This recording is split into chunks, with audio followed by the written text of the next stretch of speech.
Hey, welcome back, knife nerds and everyday career people. It's your boy, the Big Canucker here, and today we have got something I think extremely special. I have been, in my life, blessed to have two of these maker's knives, and I got my second one a couple of weeks ago. Thank you so much to Jason, who actually traded me my Spyderco stovepipe. I ended up trading that for this particular knife here. And it's just, you know what, it's not that I dislike this stovepipe or it was a terrible knife or anything like that. It's just that for that type of money, and I wanted to be able to kind of carry the knife. And it just seemed like the stovetop to me was just too darn nice to carry. I didn't want to get that kind of snail trail all over the place and on the titanium. And I just, you know what, and I just thought, well, I'm going to throw it out there, either sell it and maybe pick up a couple of knives that are going to be users, or I'm going to look at kind of doing a trade. And Jason happened to have something that really piqued my interest. And I ended up picking up a Spyderco, a Chris Reeve Sabenza 31 with the black Micarta inlay. And I got to say, thank you so much, Jason, for doing a little bit of trade. I know he's pleased as punch too as well. And I am too as well. My first Spyderco was purchased quite some time, or my first Chris Reeves knife was purchased some time ago. It was actually a birthday present. I ended up losing my Spyderco Manix 2 XL in Calgary. We were having supper with some friends, and it absolutely broke my heart. I mean, really, I moped my ass around for like a week, 2 weeks. And finally my wife said, you know what? I hate seeing you like this. You pick out any knife you want and I'll get it for you. And I said, what about budget? She goes, I don't care. I'm just tired of seeing your ass drag around this house, and doesn't matter the money. You're going to get a new knife, and let's put a smile on your face because I'm tired of you moping your ass around. She literally said moping my ass around. So she ended up getting me this, and I had a real tough choice. Do I wanted Sabenza or I wanted something else? I ended up getting this Zahn.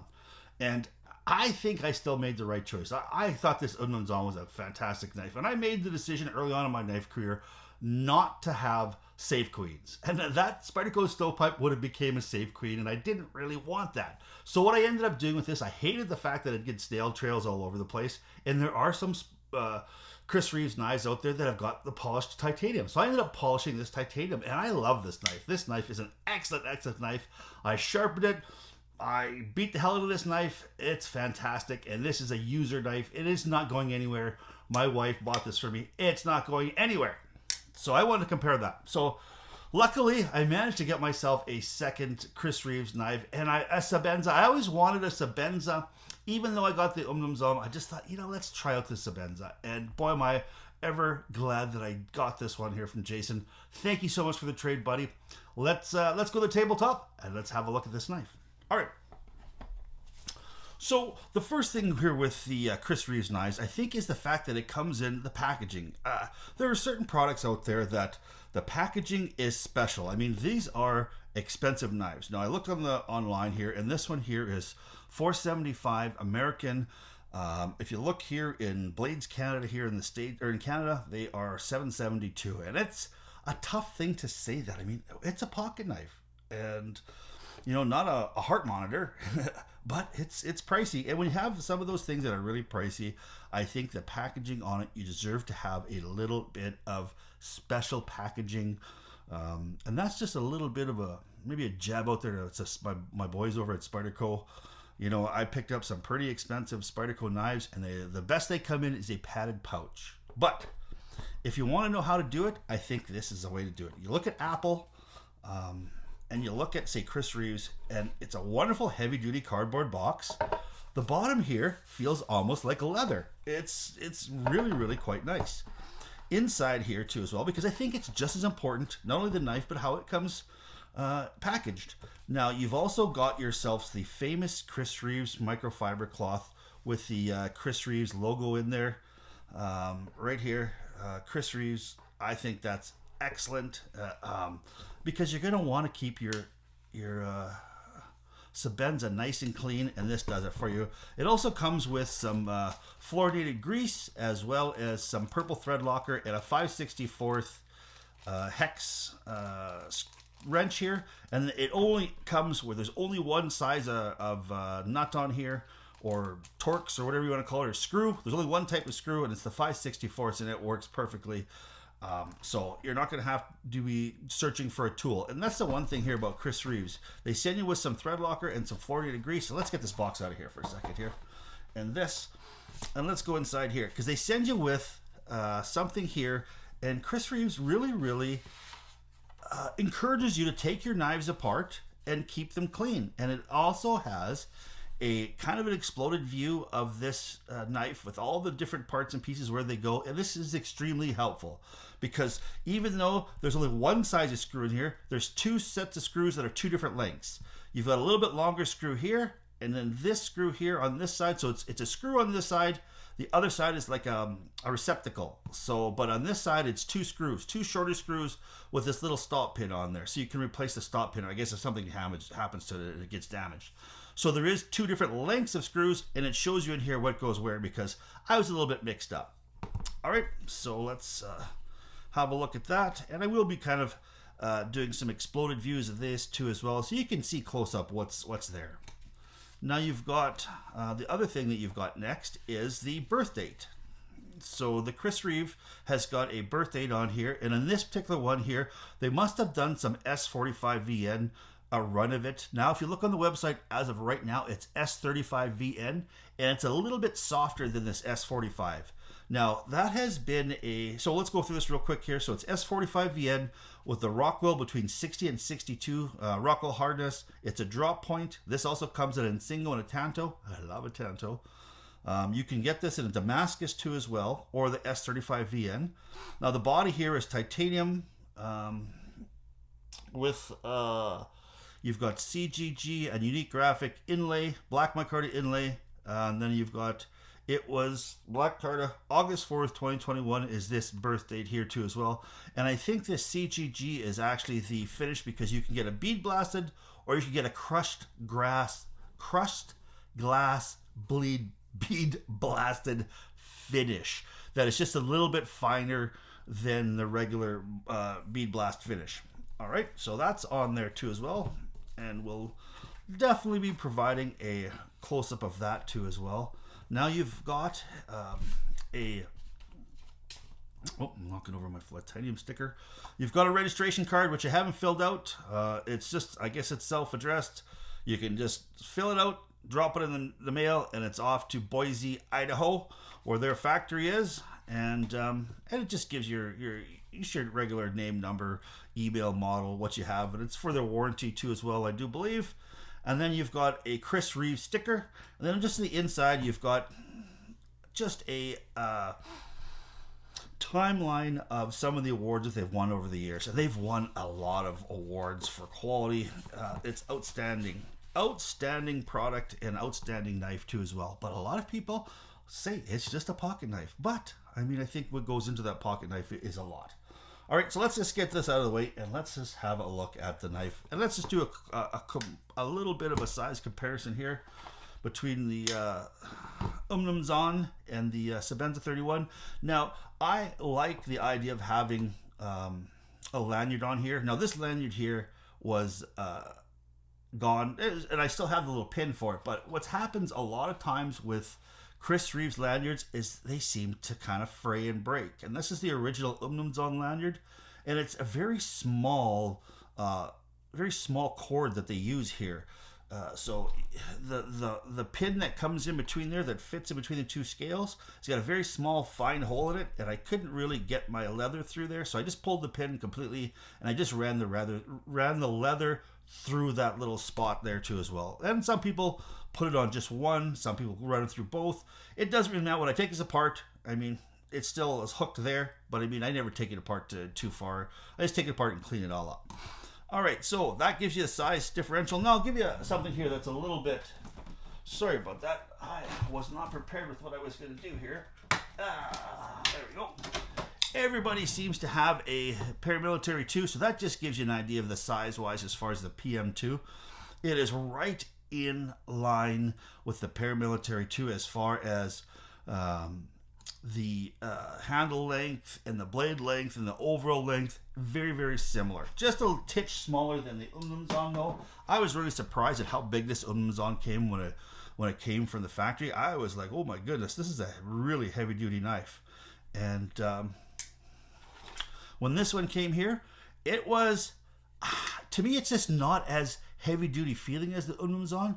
It's more of a gentleman type of knife, but it will do what you need it to do, and that is cut, and cut beautifully and cut well. All right, so let's go over here some of the technical specifications on here before we go. So overall length is 8.4 inches long. Here, let's go here. More specifications here. Sabenza 31 technical specifications. The blade length is 3.61 inches long with your cutting length of 2.99 or just a smidge under 3. Your blade thickness is 3.07 millimeters, so almost 4 mil, just a smidge under. And then of course the entire thickness of the entire handle is 0.15 or 3.81 millimeters. That doesn't sound right. 4 mil handle. That's what it says. The length is 4.79 inches or 121.67 millimeters. And then, like I said, the overall length is 8.4 inches and your weight is 4.7 ounces. So not a really monstrous heavy, under 5 ounces, and it carries absolutely beautiful. Now, they have done some differences here over the regular Sabenza. There's all sorts of Sabenzas that have come out. There have been the Sabenza 21, there was the Inkosi, there was the Sabenza 25, I think, that became the Inkosi, and now we've got a Sabenza 31. So if you have got yourself, and I can't say because I've never felt the Sabenza 21, but I think you're very, very similar as far as fit and finish, which is going to be absolutely perfect from Chris Reeves right from the factory. Now, I don't know if this knife was open after the, because I'm the second owner of this. The first owner, Jason, I don't think he had it apart because it still had some pretty, I don't know, I say nasty grease. That fluoro grease seems to dry. If you don't really change that grease, I think every couple, say 3 or 4 months, it starts to dry out a little bit. It doesn't flake, but it just gets a little bit discolored. And it was discolored because it comes white or kind of a pale white. Where this here, the grease on here was really gray and dark gray, so it hadn't been changed, I think, ever. But the feeling most associated with Chris Reeves knives is hydraulic. In hydraulic, I think it just means it's not freewheeling. This blade here is drop shut, like it will drop shut with the Lockbar pressed. It will flop drop shut, but it won't swing freely. It's got just that tiny bit of resistance, and that's designed, I think, by Chris Reeves, and he hates it when you flick your knives open, his knives. But hey, I think that's the only way to open them. You can open this really nice and smooth, and it just, the detent is absolutely perfect on this. And that's what I gotta say. I think about the entire knife is perfect fit and finish. So when you drop it in there, it is absolutely dead ass center. There's no doubt about it. And I've had this knife apart since I've owned it in 2 weeks. I've had it opened twice. And the first time when I first got it, I wanted to see what kind of condition it was inside. So I popped it open, cleaned it all up, re-greased it. And the second time I wanted to try it out with this heavy duty pivot lube rather than the grease. And I will be letting you guys know about that when I do the review of the pivot lube. But I wanted to clean the grease out, and it's running on right now the KPL heavy duty. And I have to say it did make a difference, but I don't think it's absolutely positive on this. I think it's a little too gummy for this particular knife right now. The fluoro grease was a little nicer to open, but we'll go through that down the road. All right. Some of the really special things about this are the fact that it's got the black micarta inlay, and you can see here, I will be getting some close-ups of this inlay. There's no gaps wherever. It looks like this is organically, it has gone from titanium to micarta. That's what you're paying all the money for, I think.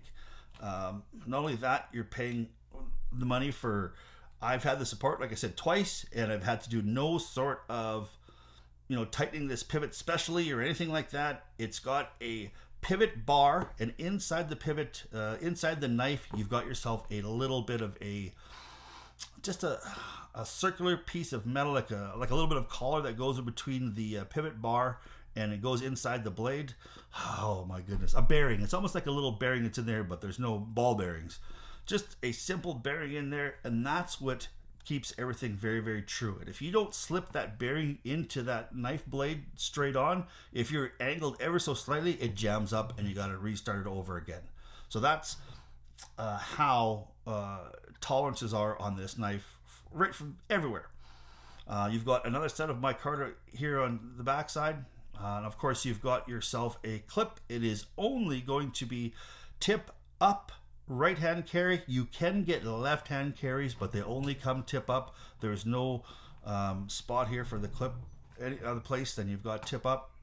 Now the other thing too here, so you do not happen to have a Lockbar insert, like a piece of steel, like some of the other Reeve Sabenza locks, some of the other frame. So, but you are not riding titanium on steel. That denotes a little bit of lock stick, and you can see that it's over just a little bit. A lot of people seem to think that's over a little bit too far, but really what's making contact is inside there. There's a little ball, ceramic ball that's been inlaid inside this lock bar, and that's what's actually riding on the side in your detent ball. It's also riding against the end here, so it's your pivot.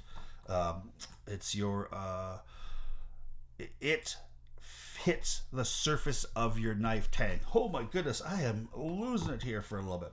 This is kind of proven technology. This is the exact same way here with this Umnumzon, and you can see that a lot of people think that this Umnumzon here is at 75%, where really if you look dead center of this lock bar, that's where the ceramic ball is making detent. It is more like 50%. And it has not really moved since day one. It has stayed like that since day one. And I don't expect this one to move very much either. It'll probably stay that same thing. If it does move a little bit, it'll stay like that for a long, long time. There's a video out there that a gentleman had a 16-year-old Sabenza, didn't have that ceramic ball detent on it, but he said his moved over past 50% early on in the knife life, but he said it hasn't moved since for about 12 years or so. So, I mean, it has stayed rock solid since that guy owned it for 14 years. I don't expect this to move very much either. I think with that ceramic ball in on the end there, it's going to be absolutely perfect for a long, long time. So one of the things here is an option too as well. You can get yourself a single or a double thumb stud. Because this knife is generally a right-handed carry. If anybody is right-handed, they're going to want the stud on there. I wish this had the double stud on it, just simply for me, because I like things that are symmetrical. That is my only pet peeve with this knife whatsoever, is the fact that it doesn't have two dual thumb studs, and that's just a straight OCD of mine. I even hate stuff that's not symmetrical so much that I won't even play slot machines that have got the one arm. If it has two arms, if it's got a left-handed arm and a right-handed arm, I'll play that slot machine. If it's only got one, I'm not going to play it. So that's just my own little pet peeve there too as well. Yeah, so Lockbar is there's the fellow who actually invented the frame lock, and they call that the Reeves integral lock. So anytime you see a knife that has got that little frame lock on it, you know that they're paying Chris Reeves a little bit of money. Or I think his son's Tim Reeves now. So either one of them's getting paid a little bit of money. Now, is this knife going to be for absolutely everyone? And what am I going to do with it? If you are a knife collector and you are blessed enough that you can afford it or find your way to trade one, I don't think that you are going. There are people out there who I think the hype overcomes the reality, and reality overcomes the hype, and they buy it and they're like, oh my goodness, I shouldn't spend all this money. It's a knife. If you know that this knife here is $772, this knife here is $220. Is this knife 3 times better than this one? No, it's not. What are they both going to do? They're both going to cut a piece of cardboard.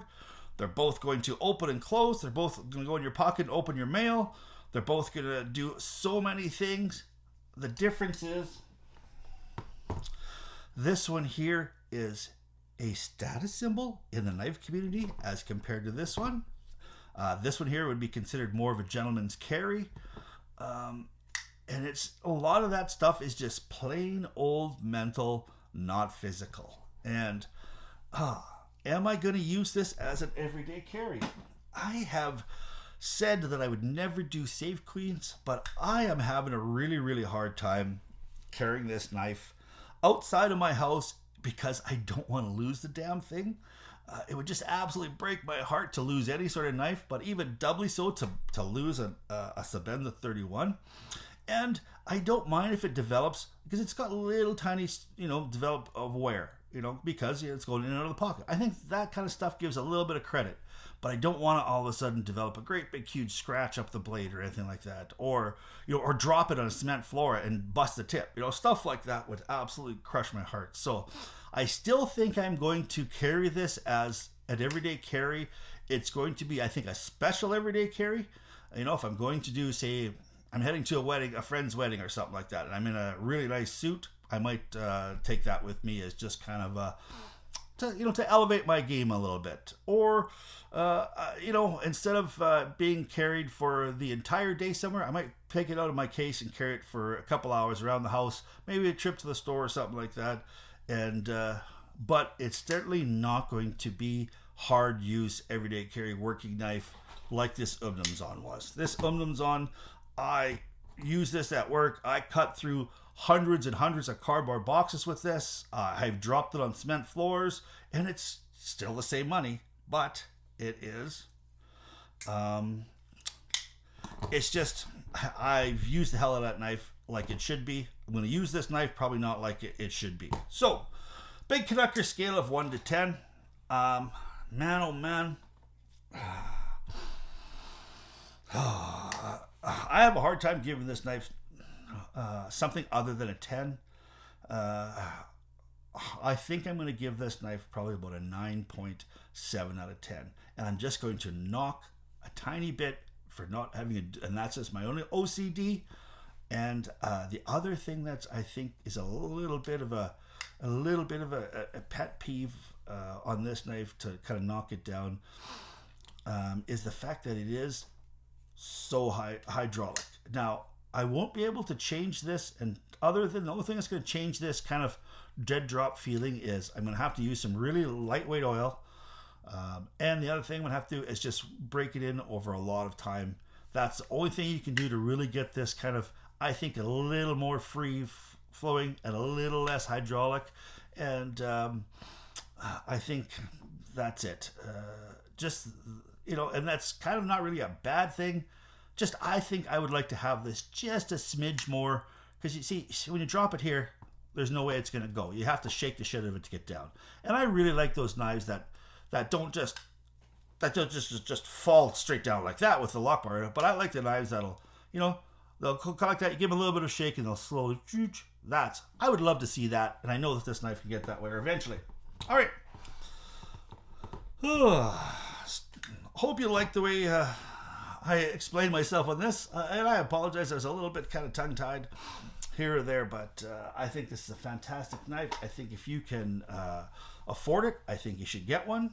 I think it is something that is going to be passed down to one of my children, or if not my grandchildren. It's a knife that will last. I think this knife will last easily 50, 75 years, and it'll still be cutting just as strong in 50 years as it is right now. That is what I think you're paying, $772 for this, an intergenerational knife. That's what I think you're going to pay for. All right, so thanks so much for stopping by, and please, if you like what you heard, don't forget to give me the old subscription as well as thumbs up.